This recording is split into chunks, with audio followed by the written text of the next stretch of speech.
Chapter 18, Legal Abuse. I grieve because even one case of domestic violence within our midst is one too many.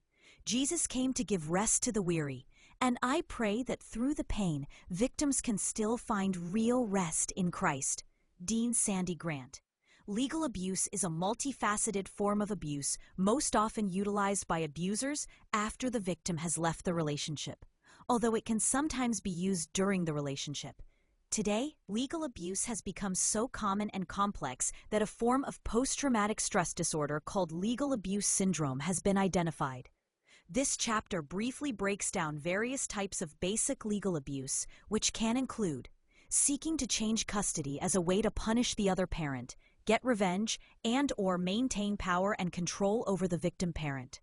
Misusing the legal system to harass, abuse, and financially exhaust the resources of the victim parent. Disregarding a court order by changing it or loosely interpreting it to meet the abuser's needs or to control the other parent. Constantly switching child visitation times in an effort to confuse the other parent or take away their parenting time. Intentionally delaying court proceedings. Making false reports.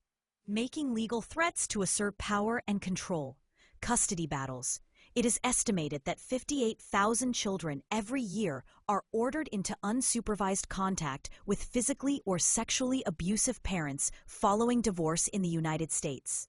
Consider this frightening statement from a fact sheet provided by the Child Protection and Custody Division of the Resource Center on Domestic Violence. There are approximately 100,000 contested child custody cases each year in the United States. Studies indicate that 2/3 of them likely involve domestic violence. Abusive fathers are more than twice as likely to seek sole custody of their children than non-abusive fathers. Courts award fathers joint or sole custody 70% of the time. Here are 3 examples of how abusers use custody battles to torment their victims, even years after a divorce is finalized. Rebecca had 7 children with her abusive ex-husband. She also had full custody of the children. Several years after the divorce, however, Rebecca met someone new. They dated a year before getting engaged. When the abusive ex-husband found out about the engagement, he suddenly took an interest in all of the children and threatened that if Rebecca got married, he would sue for full custody of the children. The abuser did not have adequate employment to take care of the children and lived in a 2-bedroom trailer. Yet, even without practical accommodations to take care of 7 children or a real desire to be an active father, he threatened to take custody of the children as a way to punish Rebecca for getting remarried. A similar situation happened to Chelsea. Chelsea had escaped abuse after her husband, Brett, had threatened to kill her and her baby. The abuse had become so severe that Child Protective Services had told her she must choose between her abusive husband and her baby. In essence, if she stayed with Brett, CPS would take custody of the baby. Chelsea left in the middle of the night with her baby and went to live with her parents. Brett had no interest in Chelsea or the baby and refused to pay child support or have any kind of contact with them. Years later, Chelsea met someone new, got engaged, and began planning an LDS temple wedding. In order to be sealed to her new spouse in the temple, the sealing ordinance between Brett and Chelsea needed to be canceled, and that required Chelsea finding Brett and asking him to write a letter to church headquarters. Chelsea was able to track down Brett and request this letter. She didn't think it would be a big deal since he had been absent in hers and her child's lives for so long. Unfortunately, this request was the catalyst to Brett reappearing in Chelsea's life. He soon took legal steps to demand custody of a child he didn't recognize or know, and for whom he'd never paid child support or even shown any interest in. His previous threats to kill the child were at the forefront of Chelsea's mind as this new nightmare played out. And somehow, against all the evidence showing Brett was a danger, the courts granted him unsupervised visits. On these visits, the child was physically and sexually tortured by Brett. He also attempted to brainwash the child to hate his mother and new stepfather. other various post-separation and vicarious abuses happened before Chelsea was finally granted a protective order for her child. One of the biggest downfalls of our legal system is the lack of education on family violence and abuse dynamics. Abusers are often granted custody or unsupervised visits with children despite solid evidence of that parent's abusive actions. This happened to Martha, who was forced to share custody with her abusive ex-husband, Bob. When the judge made his ruling, he rationalized that Bob had only ever hit Martha, not the children. The judge even went so far as to say that Bob's attorneys had demonstrated that Bob was violent only when Martha was in the home. So with her no longer present, Bob would have no reason to be violent. This judge was not only victim-blaming, but had fallen for the idea that abusers can be easily and quickly reformed just by removing the current victim. This can't be further from the truth. It takes years, plus an active desire for abusers to change. Without this help for abusers, they will continue to abuse, and that abuse is often transferred to the children or another new victim. The American Bar Association reports that many batterers' motivation to intimidate and control their victims through children increases after separation due to the loss of other methods of exerting control. When it comes to family violence, we still have much to learn. Incorrect social stigmas and a belief in many myths about domestic violence have skewed court outcomes and led to devastating results, like those in Martha's case. Sadly, the courts do little to force abusers to take responsibility for their emotions and actions. And society at large still considers domestic violence a women's issue instead of a social health issue.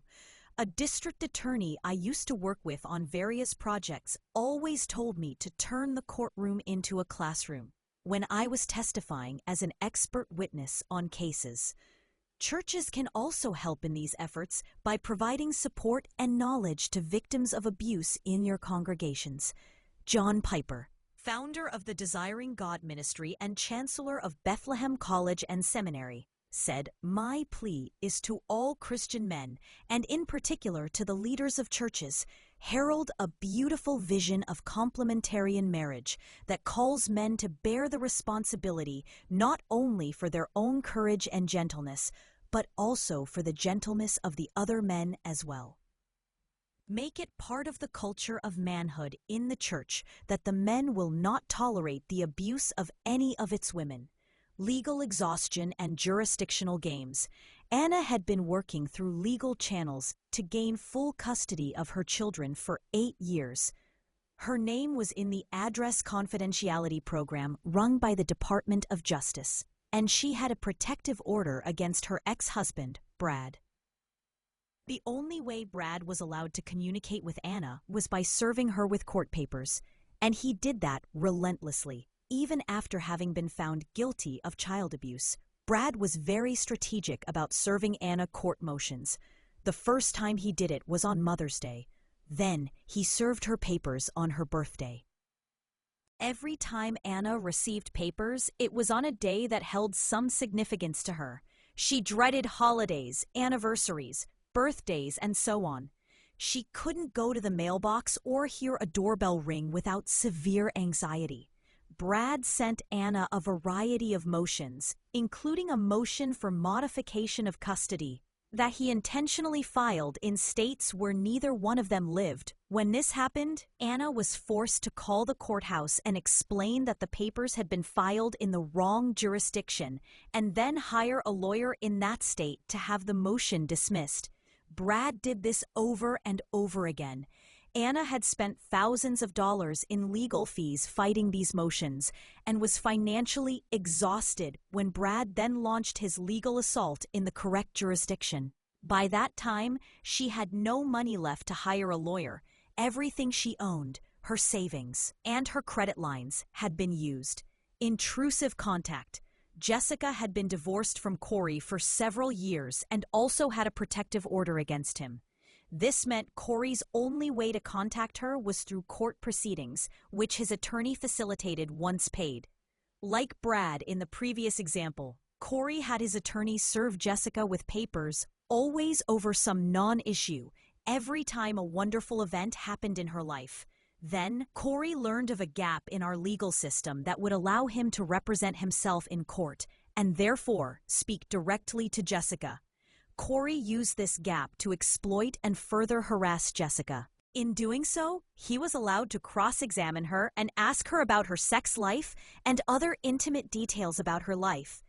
He was also allowed to subpoena and review her mental health and medical records. Technically, this intrusive contact did not violate the law when done under the guise of legal proceedings. Eventually, an experienced attorney was able to help Jessica remedy the situation by focusing on a specific federal rule of civil procedure. Other types of legal abuse, as mentioned previously, legal abuse can take on many forms. In addition to those more fully described earlier in the chapter, helpers should be on the lookout for these.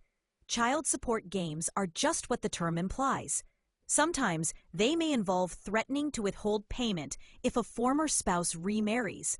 Some abusers will quit jobs and risk homelessness so they can't afford to make payments. Please note, however, that most child support enforcement offices have ways to collect child support from the responsible party's disability and/or unemployment checks, tax returns, or other sources. If you are helping an abuse victim who is facing child support challenges, it may be helpful for the victim to go to their local child support enforcement office rather than working with the abusers directly. Judge shopping is a tactic used by abusers and their attorneys to try to get a judge on a case who will favor the abuser in various ways. Hiring a sketchy custody evaluator or expert witnesses is a tactic some abusers with enough money have successfully used to gain unwarranted custody. Although not all certified custody evaluators are willing to be unethical, some have no problem favoring the paying party or recommending custody to the highest bidder when testifying in court. Some are in the back pocket of certain law firms to ensure a favorable outcome for the lawyer's client. In exchange, the evaluator has a steady stream of clients. Delay tactics usually involve an abuser misleading a victim about times and dates of court hearings and other important meetings. Victims should always carefully review paperwork to make sure it is properly signed and dated. If an abusive ex makes contact to inform the victim that a court date has changed, the victim should call the courthouse or check with their attorney directly to verify that information. Some unethical attorneys may be willing to delay documents or important information, so victims are not prepared to address certain issues in court. Or they may predate documents to make it look like the victim has been aware of something for a longer period of time than they actually have. Withholding or misstating information to throw victims off guard or to change the subject is very common. Many abusers will withhold information, evidence, accusations, and important documents until the court hearing and then surprise the opposing side with new details. Sometimes abusers and their attorneys will wait until the night before a trial to let victims know that the abuser is represented.